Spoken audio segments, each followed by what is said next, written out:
పార్వతీ పరమేశ్వరుడు ఆ మూర్తులకు కంకణాన్ని ధరింపజేయడం జరిగింది. రక్షా కంకణం అంటారన్నమాట. ఎందు రక్ష అనంటే లోకానికి అంతటి కూడా రక్ష కలిగేటట్లుగా కంకణ బద్దలో ఉంటాము అని మనం చెప్పడం. మరి దానికి కంకణం కట్టడం చేయాలి కదా అని అంటే ఆ కంకణం కట్టేటప్పుడు కనుక చూస్తే మనకి కూడా ఆ స్వామివారి రక్ష తీసుకోవాలనిపిస్తుంది.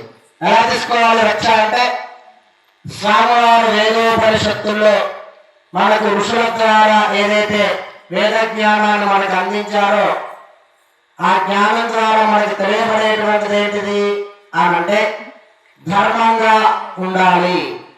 శ్రీరాముడు రాజా ధర్మంగా జీవిస్తూ సన్మార్గంలో ఉంటూ అధర్మాన్ని సహించకుండా ధర్మంగా ఉంటూ మనం ఎవరి కోసం తాపత్రయపడాలి అని అంటే ఆ స్వామివారికి మనం చెందడం కోసం. మనం ఎక్కడి నుంచి వచ్చామంటే స్వామివారి నుంచి వచ్చినటువంటి వాడు. జగత పితరో వందే పార్వతీ పరమేశ్వరు అంటారు కదా. మరి జగత్తుకు ఎవరు తల్లిదండ్రులు?